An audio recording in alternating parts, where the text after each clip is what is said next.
증인 채택을 놓고도 여야가 맞섰습니다. 이재명 대통령이 성남시장 시절부터 최측근으로 일했던 김현지 청와대 제1부속실장의 증인 채택 여부가 쟁점이 됐습니다. 영상 보시죠.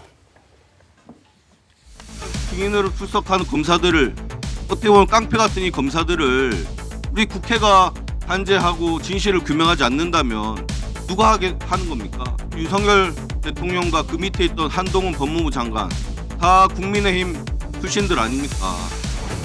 여당 측에서 100여 명 그리고 야당에서 50명 정도 증인안을 내놨었는데 야당에서 낸 명단 중에 중복되는 10명만 딱 넣고 나머지를 안 넣어요. 제가 김현지 부속실장 굴려야 된다 그랬어요. 대장동 사건 그런 거 다 함께 설계하신 분이 김현지 부속실장 아닙니까? 그러면은 뭐가 대통령이 억울한지 뭐가 조작됐는지 제일 잘 아는 사람이 김현지 부속실장일 텐데 이런 중요한 증인들을 일부러 안 부르시면서 무슨 조작 기소를 밝히시겠다고. 결국 김현지 실장은 증인으로 채택되지 않았고 대신 이 사람들을 불렀습니다. 모두 102명을 불렀는데 그 가운데서 현직 검사들이 수두룩합니다. 박상현 검사, 쌍방울 대북송금 수사했던 검사고 어미준 검사, 대장동 개발비리 수사했던 검사입니다. 구자연 검찰총장 직무대행, 주민철 대검 반부패 부장 등 한 40여 명의 검사들이 증인으로 대거 채택이 됐습니다. 민주당 주도로 102명의 증인 채택 의결됐습니다. 어떻게 보셨습니까? 예, 저는 이제 이 지금 국정조사가 뭐 위법성도 있지만 이 결국엔 정말 아까 좀 말한 것처럼 나쁜 선례를 남긴다고 볼 수 있는 게 예를 들어 어떤 범죄인이 있단 말이죠. 범죄를 저질렀는데 이 범죄인을 변호했던 변호사들이 지금 국회의원으로 돼 있는 겁니다. 그러면 이 변호사들 같은 경우에 수사 단계와 재판 단계에서는 검사나 법원에 대해서 아니 우리 좀 억울하다 이렇게 보면서 어떻게 보면 되게 호소를 했던 분들이 이미 이제 기소가 되고 재판을 진행 중인 상황에서 이분들이 국회의원이 된 거예요. 그러면 자, 나를 수사했어. 그리고 내가 억울하다고 호소를 했던 검사와 판사들을 불러서 당신들 말이야 내가 이렇게 수사도 엉터리로 했고 재판도 엉터리로 했다고 압력을 가하는 거거든. 이게 어떻게 보면 가불관계 확 바뀌게 되는 건데 이런 식의 어떤 관례가 만들어지게 된다면 아까 위법 논란도 있었지만 우리나라는 이 사법, 입법, 행정 이 3부를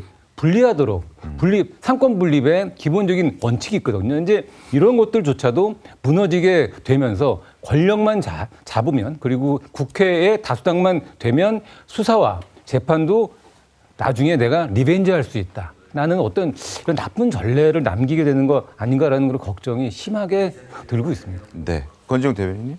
그러니까 저는 앞서 이야기 나온 것처럼 나쁜 선례를 남겨야 되지 않는다는 측면에 동의하고 그런 측면에서 이것이 진행될 수 있다는 것도 말씀드리고 싶습니다. 예를 들면 이 국정조사가 이제 시작되게 된 촉발점 중에 하나가 김성태 전 회장, 그러니까 쌍방울의 전 회장의 녹취가 나오면서예요.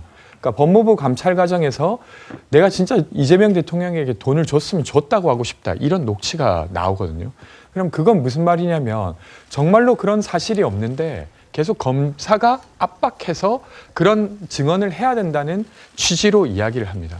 그리고 실제로 김성태 전 회장의 증언이 바뀌죠. 그러면 이런 선례를 그대로 둬야 되는가?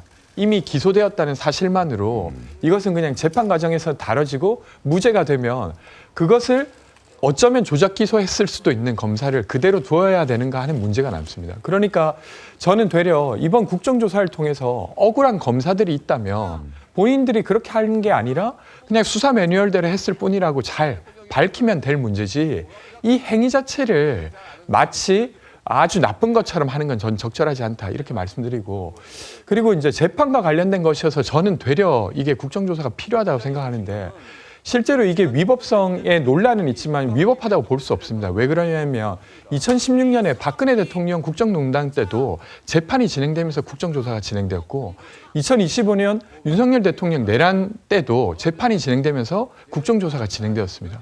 그러니까 같은 내용을 가지고 국정조사가 진행된다는 것만으로 이것이 위법하다 이렇게 보기에는 저는 어렵다고 봅니다. 알겠습니다. 근데 저는 이런 논리대로라면 같은 잣대로 민주당이 증인을 채택하는 과정에서도 최소한의 균형을 가져야 한다고 생각합니다. 관련해서 검사들 대거 증인 채택했잖아요. 그 검사들에 대해서만 추궁할 것이 아니라 관련한 사람들 다 불러서 조사를 해야 되는 거죠. 예를 들어서 국민의힘이 증인으로 채택하고자 하는 사람들, 지금 민주당은 100여 명 신청했고 국민의힘은 50명 신청했는데 그 가운데 교집합인 10명만 채택하고 나머지 국민의힘에서 필요하다고 생각하는 40명에 대해서는 한 명도 채택하지 않았거든요. 네. 다수당이기 때문에 본인들이 갖고 있는 권력을 이용해서 그러니까 본인들에게 유리한 증인들은 다 채택하고 불리하다고 판단하는 증인들은 한 명도 채택하지 않으면 이 공정한 국정조사가 될 수 있는 건가요? 근데 이 부분 관련해서는 한마디만 드리면 네. 근데 지금 야당에서 주장하시는 분 중에 대표적인 분이 김현지 실장이지 않습니까? 근데 김현지 실장이 여기에 나와서 무슨 말을 합니까? 그냥 이재명의 참모였을 뿐입니다.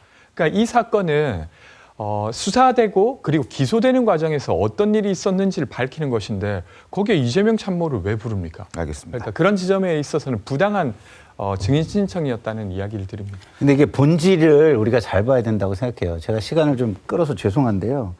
본질은 뭐냐면 이게 형사 죄를 가리는 거예요. 그러면 국가의 형사 수사, 그다음에 사법 시스템이라는 게 존재하잖아요. 그러면 그걸로 해야지 이걸 정치권에서 뭐 결론을 내거나 단죄하겠다 이렇게 되는 순간 이게 권력의 다툼이 돼버리는 거거든요. 그래서 국가 시스템이라는 거는 그 안정성과 예측 가능성이 있어야 되기 때문에 이런 걸 다루고 싶다면 우리가 형사 시스템을 개혁해서 제도를 바꿔가지고 그 속에서 다시 한번 다뤄서 문제를 해결해야지 이거를 국회로 끌고 오는 것이 적절한지는 한번 우리가 고민을 해볼 필요는 있겠다 이런 생각이 듭니다. 알겠습니다.